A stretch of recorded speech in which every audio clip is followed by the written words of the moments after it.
Hello, my name is Hikaru, and today I'm speaking to you from the Shining Mountain Waldorf High School in Boulder.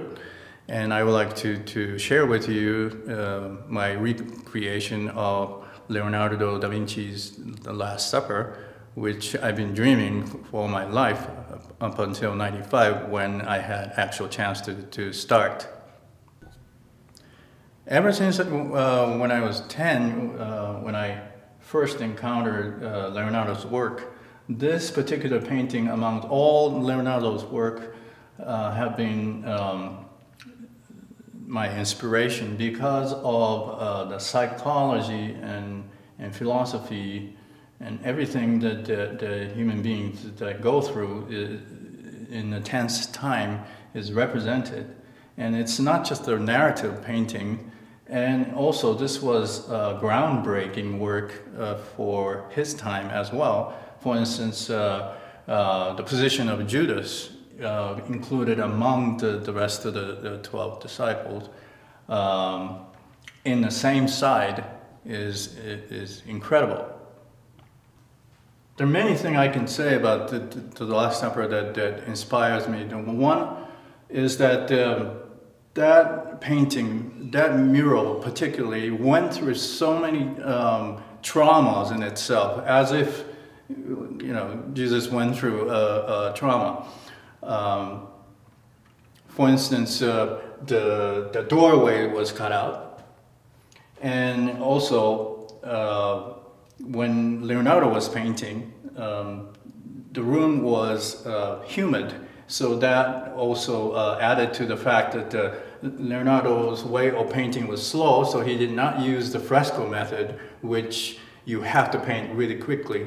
But fresco will make it really strong because you're painting onto a wet surface of plaster, and when plaster dries, the painting becomes the wall. This painting, or the Last Supper in general, reflects all the feelings and emotions of a human being, and Leonardo, being a keen observer of human, he articulated really well in his painting, and I wanted to also create the tense situation at the same time, respecting other elements, such as this is a school and this is not a church wall, as in the original setting. Now, this figure is Judas, but I paint it differently than original. Of course, original, you can't hardly see the details anymore, but I wanted to show this neck part, the tense musculature. Now, in original, you can see the beard and mustache and so forth, but I took everything away to show the detail of this muscular structure and so forth. So it would be easier for the viewer to see. And you can see this tension shown in muscles. The Last Supper is the naturally tense situation, and especially the way he captured it here. So I wanted to recreate it with the vivid colors and a strong form. And this is another different part from the original. Leonardo did not use ultramarine, but I wanted to create this vivid contrast between this red and blue. So I added this special ultramarine color.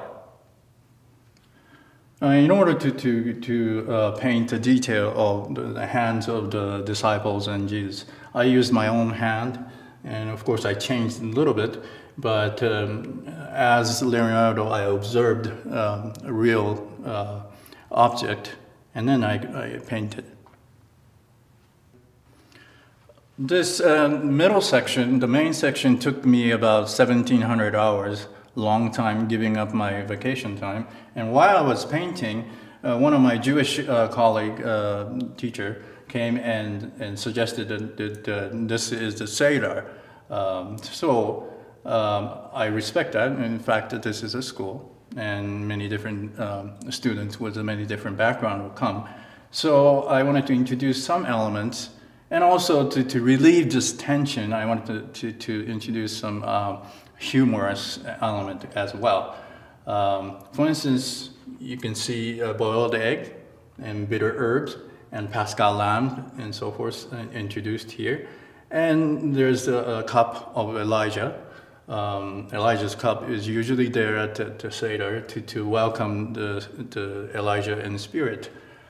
And this is gourmet bread that I added instead of just introducing unleavened bread, usually served at the Seder, to sort of neutralize the tense situation, and so the viewer can focus into some of the humorous element. Many people pointed out to the feet of Jesus and say, well, those are big feet. Well, I wanted to emphasize the fact that in the original painting there was feet, and as I said before, this part was cut out to make a doorway.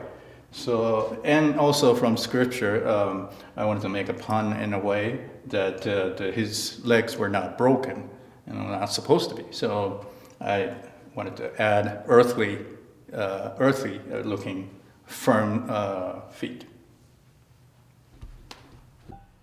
I'm sure everybody will be wondering who this is and whether I intend in a certain way.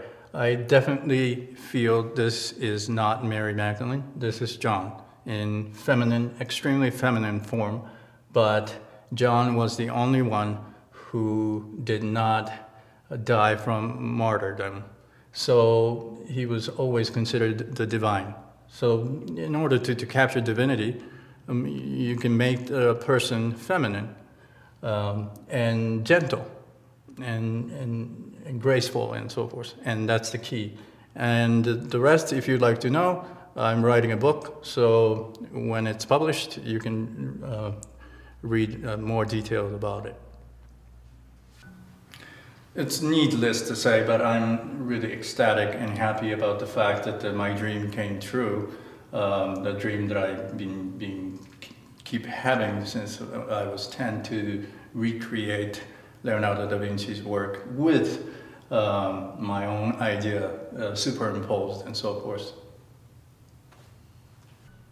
Last but not least, I want to thank all the community members of the Shining Mountain Waldorf School for allowing me to be able to do this with the students, and the fact that they have kept it for so long, since the last time I worked was 1999, so 13 years. So I would like to show my deep appreciation towards the community.